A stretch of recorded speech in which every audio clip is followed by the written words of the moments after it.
When one truck is following another truck or vehicle, it must keep far enough back to allow how many vehicles to overtake and enter safely between them.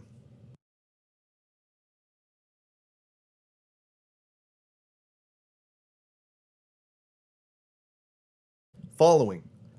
When one truck is following another truck or vehicle, it must keep far enough back to allow another vehicle to overtake and enter the space between them safely.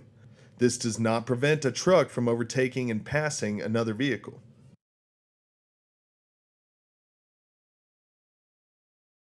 Outside a business district or residence district, any school bus carrying a school child and all other buses carrying passengers for hire must.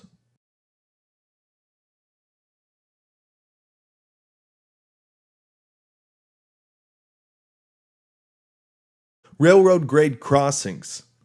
Outside a business district or residence district, any school bus carrying a school child and all other buses carrying passengers for hire must stop at all railroad grade crossings unless a traffic control signal or police officer directs traffic to proceed. All super heavy equipment such as crawler type tractors, steam shovels, derricks, rollers, etc., must stop for all railroad grade crossings. Trucks carrying explosives must stop at railroad grade crossings. These provisions do not apply to streetcar crossings, abandoned tracks, industrial switching tracks, or where a traffic signaler officer directs traffic to proceed.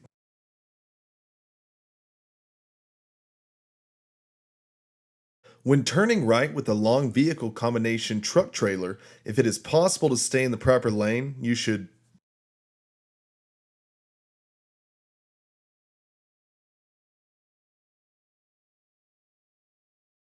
Right turns. Since they cannot stay in proper lane while turning, they should turn by one of these methods. Approach the corner in the proper lane, about 4 feet from the curb. As soon as the front wheels pass the corner, turn wide to the right, swinging over the center of the side street if necessary, in order for the right rear wheel to clear the curb. If the street into which you're turning is narrow, it may be necessary to approach as above. Then you want to swing left enough to place the right rear wheel in position to miss the curb.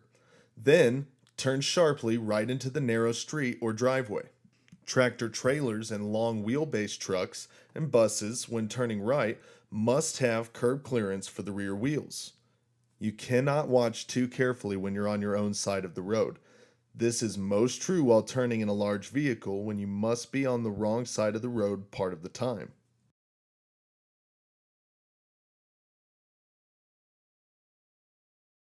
When backing a large truck, you should.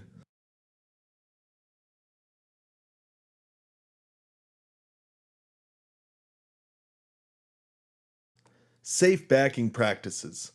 A large or long vehicle is much more difficult to back safely than a smaller one. These practices are recommended. When you must back, get out and walk around your truck and make certain there's nothing behind. Then back immediately and watch carefully. Use both of your rear view mirrors. You can't see the right side while hanging out the left door. If necessary to back some distance, stop partway, then get out and check your progress. Try to have someone standing in a safe place to guide you by signaling. Park where you will not have to back to get away from the parking place. Never back around an intersection corner to turn around. If you have to back in or out of a driveway, where possible, back into the driveway from the street so that you can drive out forward and see where you're going.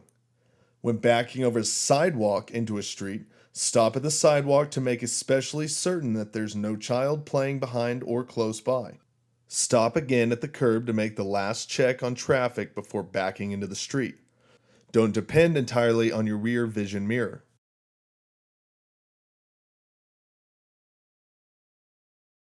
You should always allow at least feet to the left of the two-wheeled vehicle when you are passing.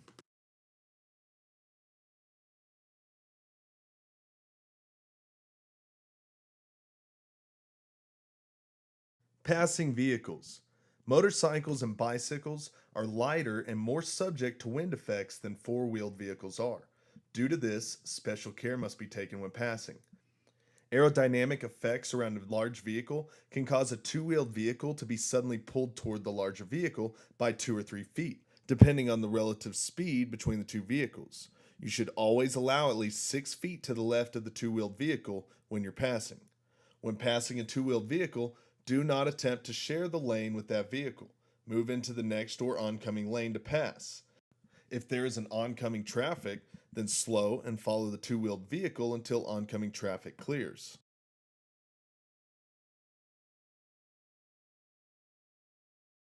During bad weather, you should increase your gap distance to in order to compensate for poor traction.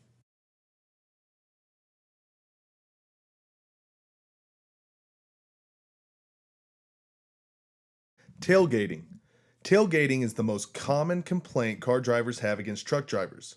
It may not always be justified, but it is a frequent one. The professional keeps a gap between his or her truck and the car ahead in heavy traffic because the truck needs more space to stop. Remember, your truck looks frighteningly large in the mirror. Maintain a 4-second following distance on the open road. Increase the distance of the gap to 6 to 8 seconds in bad weather, more reaction time possibly, to compensate for poor traction and action of less experienced car drivers. Remain alert to the driver who cut into the open space in front of the truck. Knows that tailgating or forming convoys promotes unsafe passes by groups of cars stacked up behind. If they do attempt to pass and don't make it, you and others could be involved in a serious accident. Speeding can cause wear and tear on your vehicle and can reduce your mileage per gallon by if going 55 rather than 65 miles an hour.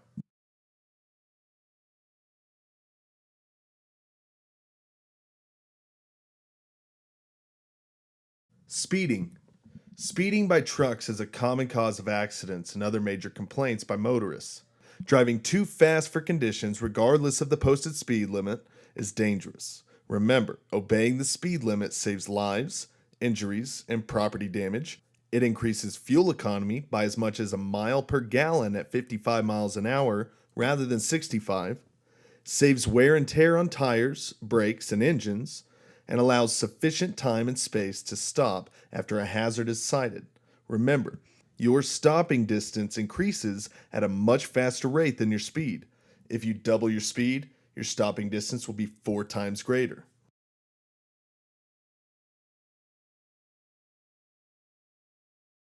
The top speed for heavy trucks on designated rural interstates in the nighttime is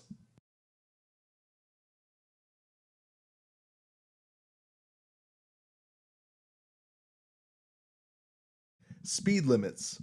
All drivers are required to obey the posted maximum and minimum speed limits. These limits are designed to provide for orderly flow of traffic under normal driving conditions. During periods of heavy traffic, inclement weather, low visibility, or other poor driving conditions, speed must be adjusted so that accidents will be avoided. Highway numbers by this state or the United States outside of urban districts for passenger cars, motorcycles, light trucks, heavy trucks, passenger cars or light trucks towing a trailer or semi-trailer, truck or truck tractors, truck or truck tractors towing a trailer or semi-trailer, buses, school activity buses are set at 75 miles an hour for both daytime and nighttime driving. Now, you still may run into county roads, highways that have you at 70 miles an hour.